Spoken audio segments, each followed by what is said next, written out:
Welcome back to the Rhino Resilience Podcast, where we are training strength for rural life.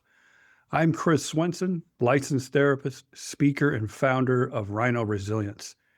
And today we're going to continue our series on the 4 pillars of Rhino Resilience by diving into pillar 3, adaptive and wise. And honestly, this episode may be a little bit longer than some of the others because this pillar is massive. There's a lot to it. There are a lot of practical tools, perspectives, and what I call golden nuggets throughout this entire episode. So don't feel like you need to absorb everything perfectly in one sitting. Write some things down, pause it if you need, come back to sections later, revisit it over time. Because this episode is less about like quick motivation and more about training yourself to become more adaptive and wise in real life. So let's dive in. Because honestly, like this may be one of the most important pillars for long-term resilience. Okay. And remember, all 4 aren't just separate that you train one, then move to number 2, and then number 3. They're all integrated together. But this one becomes one of the most important ones, especially for long-term resilience, because life always changes. Conditions change, people change, right? The world changes, our kids grow up. And if the only way that we know how to function is when life stays predictable and comfortable, eventually life will overwhelm us. Some people like to think that resilience is only toughness, right? It's just grind harder, push harder, stay stubborn, never bend. But real resilience is more than force. Sometimes strength means adjusting. And sometimes strength means learning.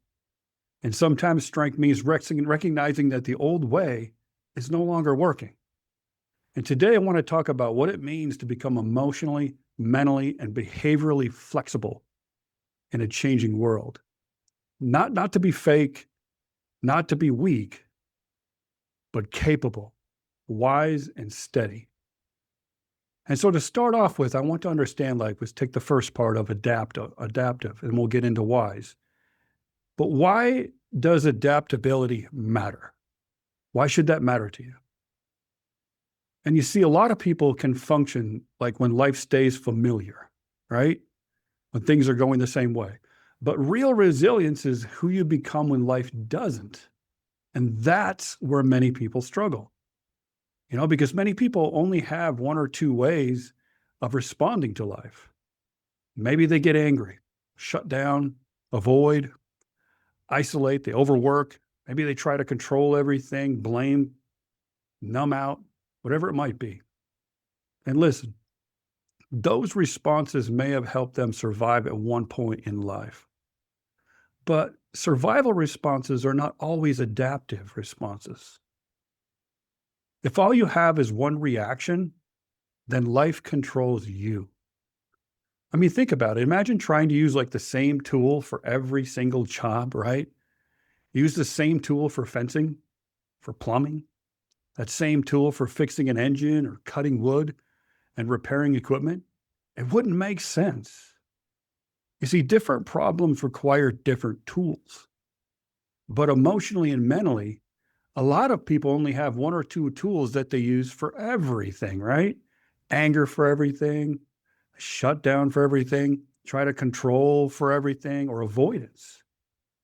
And eventually those limited responses begin creating problems in situations where they no longer fit. So pillar 3 is about expanding your range, learning new ways to meet life, because different moments require different strengths. Like calm when calm is needed, firmness when firmness is needed, patience when uncertainty is present, decisiveness when action is required, humility when change is necessary. That, my friends, is adaptive strength. And if you're a parent, a spouse, a coach, a teacher, a rancher, a farmer, a business owner, basically someone that others depend on, your ability to adapt affects more than just you. Other people often experience life through stability or instability that you bring into the room. That's leadership. I've worked with people over the years who are incredible people, but every stressful situation got met with the exact same response. Like what I'm thinking of now, anger. Whether it was fear or disappointment, criticism, anger became the only tool available to that person. And eventually that tool started damaging the very relationships that they cared most about. Not because they were a bad people, but because they had never learned another way to meet stress. And some people think leadership is always having the answer, but often leadership is staying steady enough during uncertainty that people don't lose themselves too. And the more responsibilities that you carry, the more important adaptability becomes. Because rigid people tend to break under sustained pressure, whereas flexible and grounded people tend to remain effective longer. And this pillar is not just about mental health, it's about performance.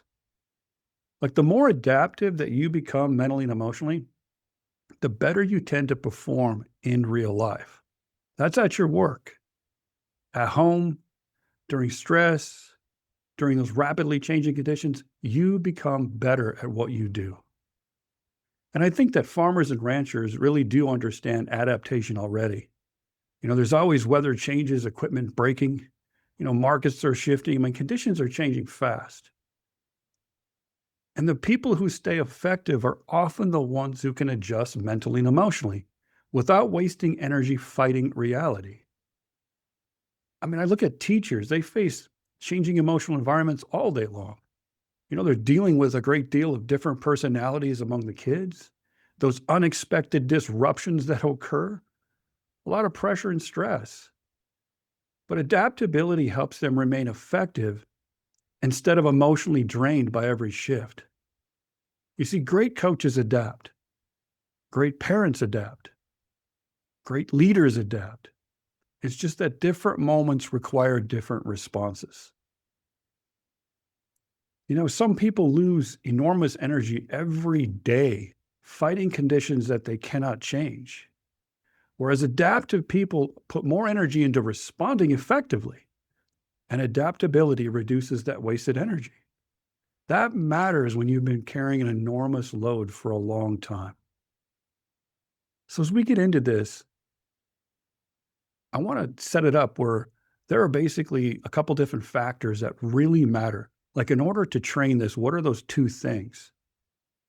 So in order to become adaptive and wise, I really believe that the two things that people need to train are emotional and mental flexibility and discomfort tolerance.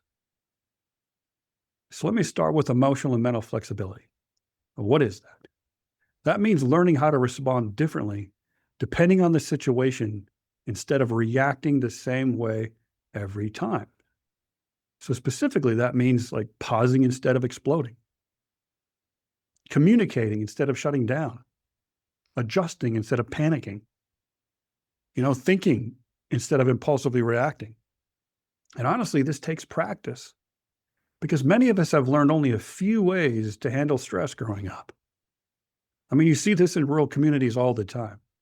A person can work incredibly hard. They can carry enormous responsibility, be dependable in every way. But emotionally, they only know two speeds: push through or shut down. And eventually, life brings situations that require something different. That's where adaptability becomes critical. It's all about being able to function and maintain your performance in any environment imaginable. That's true adaptive strength. And the second factor becomes is discomfort tolerance. So you need to train is discomfort tolerance, because one of the biggest reasons people fail to adapt is discomfort. It's not their inability, it's discomfort. When you think about it, we all want comfort. That's human, because some of the most important moments in life require us to stay grounded inside discomfort long enough to adapt wisely. Now listen, I'm not talking about staying emotionally overloaded for years. because chronic stress eventually wears people down. What I'm talking about are those unavoidable moments in life where conditions suddenly change. And now you're being asked to adjust, grow, communicate differently, or carry that situation differently than before. You see, many people are not trapped by the circumstance itself. They are trapped by an inability to tolerate discomfort long enough to adapt. Because growth is uncomfortable, change is uncomfortable, hard conversations are uncomfortable, right? Learning new responses is uncomfortable. And what many people often do is immediately to escape that discomfort, they try to escape it through being angry or quitting, blaming others, right? Trying to control the situation. They begin to act impulsively. Those things will reduce that discomfort temporarily, but often it creates larger problems later. So the thing to remember is that short-term comfort in the short term often creates long-term problems. But short-term discomfort often creates long-term strength. I remember I did a mental toughness training program that was conducted by former Navy SEALs. And a part of it was cold water exposure. Okay, so cold showers, cold immersion ice baths, right? And listen, standing in freezing cold water is not comfortable. Trust me. Your body wants out immediately, right? I mean, your breathing starts to change. Your mind starts screaming, get out of this.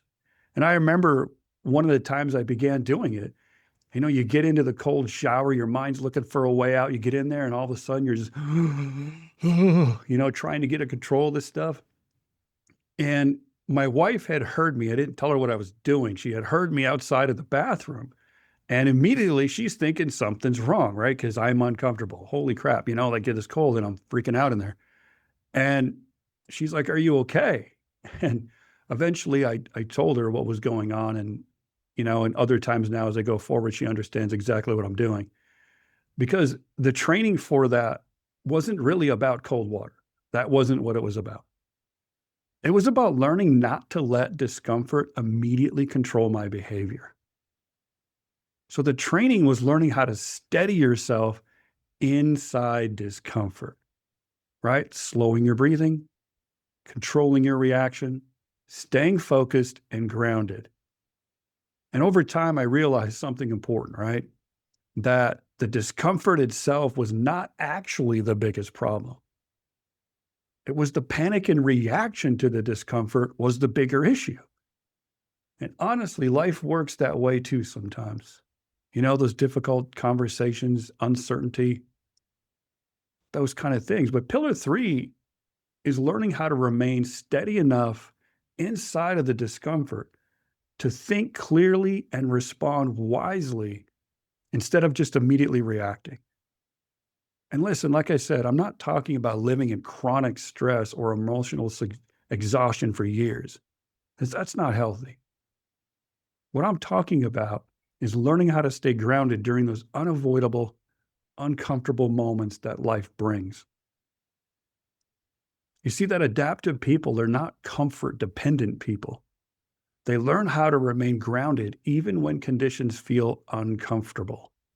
Because if you cannot tolerate discomfort, life controls your choices. But if you can tolerate discomfort, you gain freedom.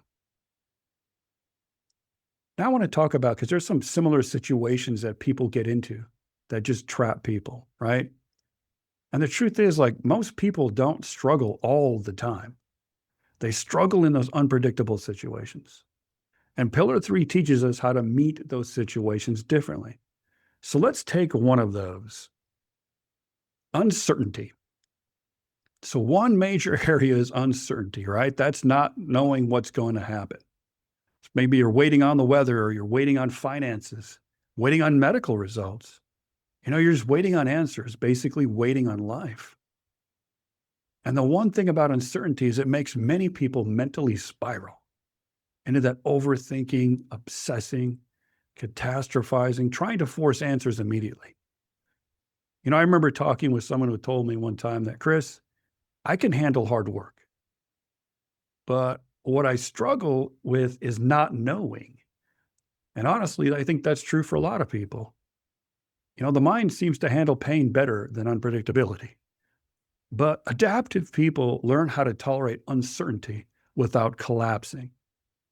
Because sometimes strength is carrying unanswered questions without falling apart.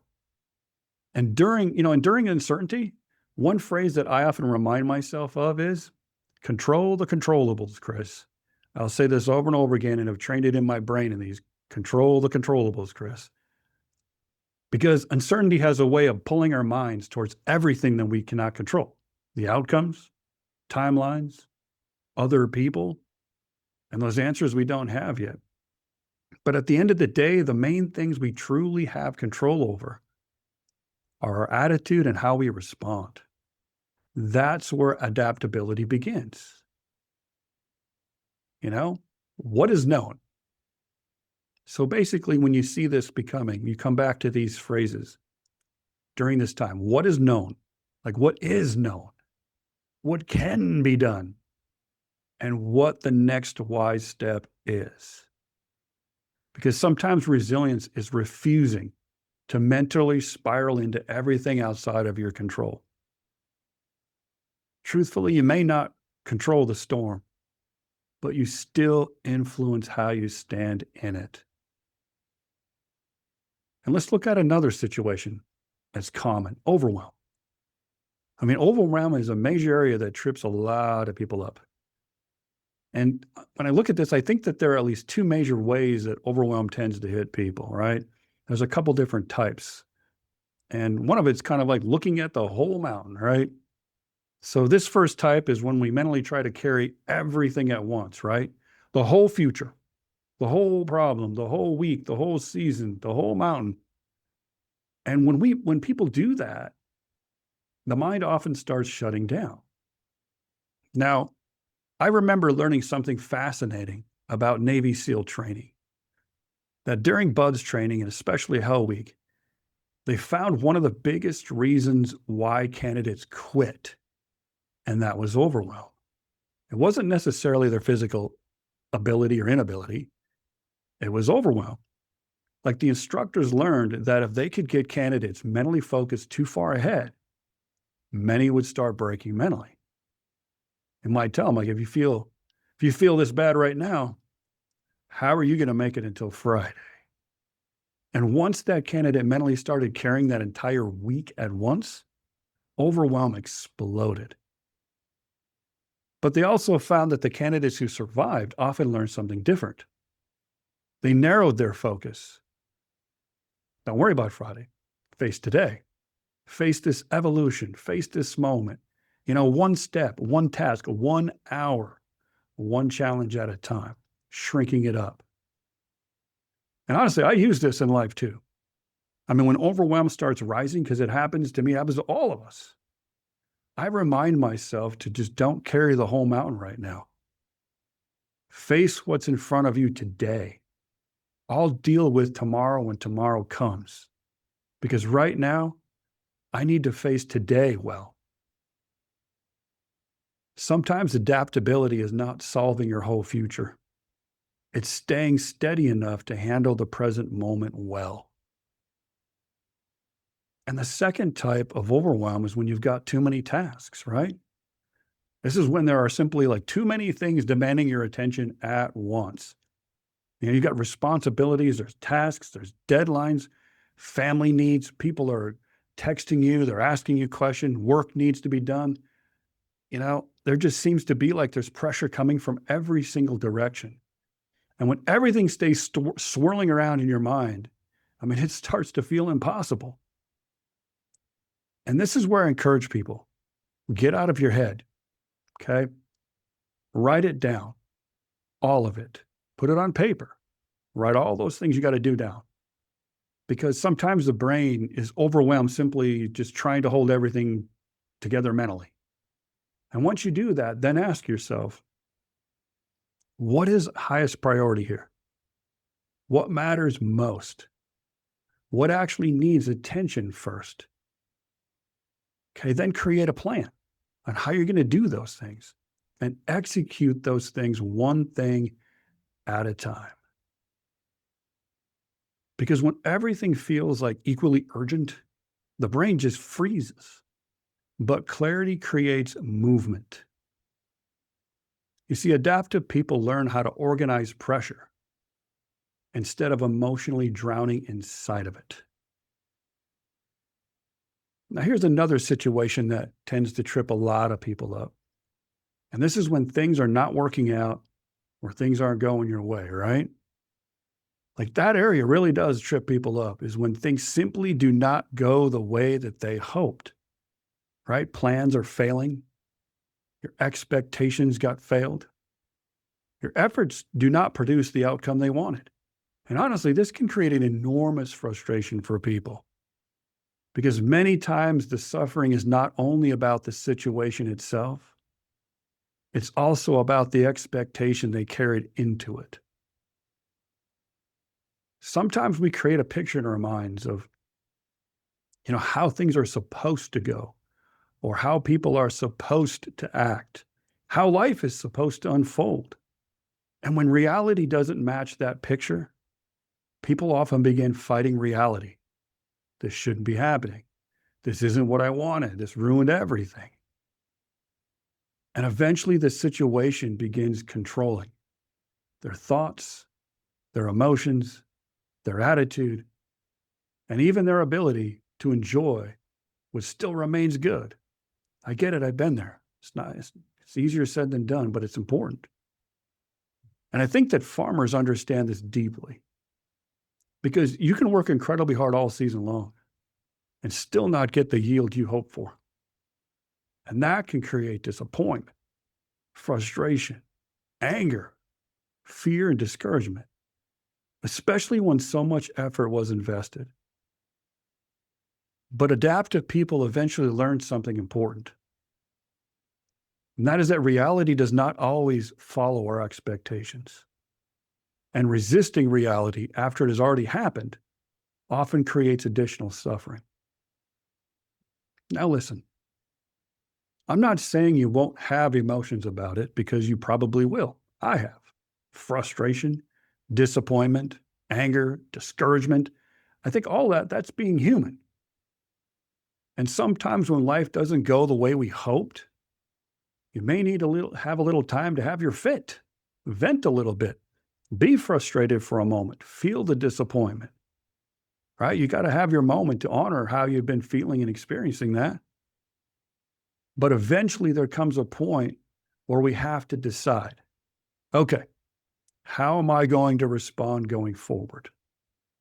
Because if we stay emotionally trapped fighting reality forever, eventually the situation starts controlling us instead of us adapting to it. Now, one phrase I often remind myself during hard seasons is this, especially when things don't go the way and it's a tough moment. It always comes to my mind. I use this phrase: as long as I'm breathing, I'm still in the fight. Right? As long as I'm breathing, I'm still in the fight. And that means that things may not have gone the way that I wanted. And I may be frustrated, most likely so, and disappointed and discouraged. But the story is not over yet. And I tell people all the time, never make a permanent life decision in a temporary painful moment. Because this moment is only one episode of your life, not the entire story. And honestly, when you think about it, the greatest movies and stories are not powerful because life stayed easy. They become meaningful because of how people responded when things got hard, how they adapted, how they got back up, how they kept moving forward after disappointment, failure, fear, or uncertainty. That's what people connect to. And real life works that way too sometimes. So don't end your story emotionally in the middle of a difficult chapter. As long as you're breathing, you're still in the fight. And maybe part of resilience is learning to fall in love with your comeback story, because comeback stories are rarely built during comfort. They're built during adaptation. And when people watch someone get back up, when they watch someone adapt, when they see someone keep moving forward after disappointment, it teaches them something. It gives people hope. It shows them that maybe I can do that too someday. And honestly, that matters more than we realize, because the people around us, they're going to face some hard chapters too someday. Your children will. Your spouse may. Your friends will. The people you lead will. Sometimes the greatest thing that people learn from us is not how we succeeded, but how we responded when life got hard. And part of your comeback story may become a gift to the people around you, not because you handled it perfectly, but because you showed them how to keep standing back up. Your resilience may someday become permission for someone else not to quit. Failure of an outcome does not equal failure of a person, because sometimes life just simply requires adjustment. Now, the backside of this pillar, you have adaptive and wise. We want to move into a little bit about what does wisdom mean, right? Because adaptability without wisdom, that can become impulsive. Like, you can be adaptable, but you also need to be smart about it. And that's where this wisdom side of the pillar matters. I think wisdom can really be understood through like two different components. You've got understanding and you've got discernment, right? Understanding is learning, it's gathering knowledge, recognizing patterns, growing perspectives. It's learning through books, mentors, it's having experiences, right? Just that reflection and learning through failure. Wise people collect wisdom. That's the idea. Sometimes one sentence changes how you carry life. That's why I always collect like good quotes and Bible verses, right? I collect good quotes and Bible verses all the time. Not because they sound cool, but it's because good words can steady you during hard seasons. You see, like pain alone, it does not automatically create wisdom, not automatically. But reflection and learning from pain creates wisdom. You see that there are people that repeat the same year of life 30 times, whereas others can learn from each season and become wiser. And then there's the other part, discernment. That is knowing what to do with the understanding you've gained. See, understanding gathers the knowledge, but discernment knows how to apply it wisely. And discernment is realizing that not every battle deserves your energy. Not every emotion deserves a reaction. Not every opportunity deserves a yes. And not every thought deserves belief. Adaptability is what gives you more tools. Wisdom helps you know which tool to use. Sometimes I joke that I can be like a rhino, right? And I tell people this, that if there's a fence in front of me, my natural instinct is, fine, I'll just charge right through it because I can. And listen, sometimes force is necessary and sometimes toughness matters. Sometimes you do have to push hard. But Pillar 3 teaches something important. Just because you can charge through something doesn't mean it's the wisest option. Sometimes you can go over it, sometimes under it, sometimes around it. And sometimes if we slow down long enough to think clearly, there's probably a gate sitting like 10 feet away. I'd rather use the door, right? Be smart about it. You see, because some people tend to create unnecessary damage because force is the only tool that they trust. But wise strength wastes less energy. Strong leaders do not just react with force. They assess, they adjust. They choose the response that best serves the mission, the people, and the moment. That is why this pillar has both adaptability and wisdom. Now, after having talked all this stuff, what's important here is when you are able to do this, right? Being adaptable and wise. This is where this pillar matters deeply for your family. Because children are not only learning how to work from us, they're learning how to handle life from us. Kids watch how adults respond long before they understand the words adults say about stress. Modeling matters, but conversations matter too. Kids need to hear us talk about adapting and learning and mistakes, resilience, emotions, like wise decision making. They need to hear that. Because those conversations help build language for life. One of the greatest gifts that we can give our kids is not removing every hard moment from life, but helping them learn how to move through hard moments wisely.